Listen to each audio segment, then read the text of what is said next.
have the opportunity to introduce Metro Board Member and Loudoun County Supervisor Matt Letourneau. Also one of my bosses, so we're going to welcome him up really nicely. Supervisor Letourneau, as many of you are aware, voted, and I would say courageously based on reading the record, in favor of bringing Metro Rail to Loudoun County over 10 years ago. With that vote, he and others on the board helped make this day possible. In addition to his service on the Loudoun board, since 2019 he has served as a Metro board member and has contributed greatly, including he's the current chair of our finance committee. Matt carries 3 phones. He's maybe the busiest person I've ever actually seen, and I'm really, really happy for Matt today. So Supervisor Letourneau, if you'd like to come up. Appreciate the opportunity to share some thoughts with you, both as a Loudoun County Supervisor and as a Metro board member. So I want to take you back in time for a moment to over a decade ago, a lot warmer than today, July 3rd, 2012. That was the day that the Loudoun County Board of Supervisors voted 5-4 to be part of the Silver Line project. And yes, I'm the only member of the board left who was part of that vote. Our involvement in Phase 2 was necessary not just for the Loudoun part of the project, but for the entire phase. The funding plan depended on Loudoun County's $273 million contribution. Now, it may seem like a no-brainer to everybody here, but let me assure you that at the time, it was not a sure thing. Loudoun County had a deadline of July 4th to make this decision, and a new Board of Supervisors had taken office in January with 7 out of 9 new members, including me. The board had 7 rail work sessions, plus a public comment meeting with over 130 speakers. We actually had to let residents record message because the room couldn't fit everybody. Metro at Loudoun had many proponents.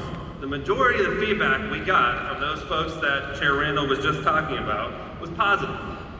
There were strong voices encouraging us, and that included the governor at the time, Bob McDonnell, Transportation Secretary Sean Connaughton, and many in our business community. But there was also strong, organized opposition. And some of those fears, some of those opponents have persisted to this day.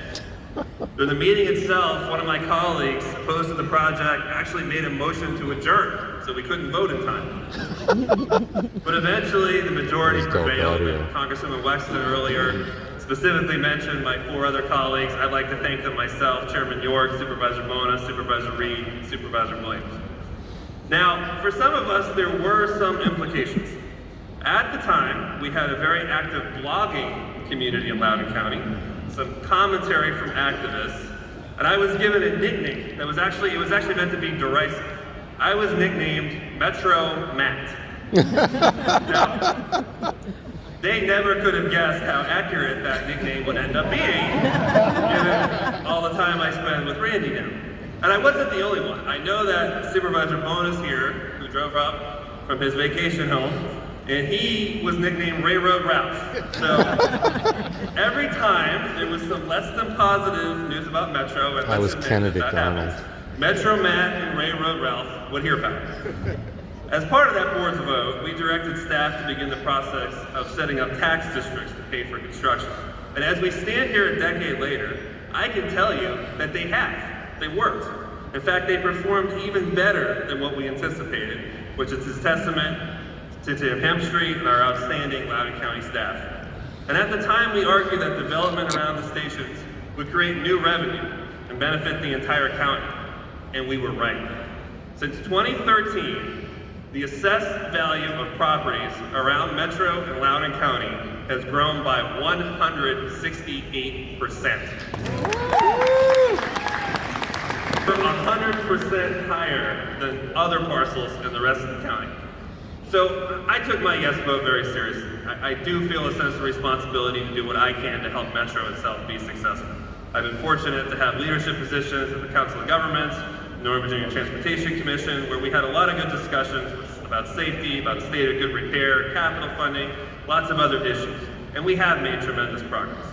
And as Randy mentioned, since February, I've represented Metro jurisdictions on the board of directors, and we're working hard to weather the storm post-COVID. There's no doubt that Metro and transit more broadly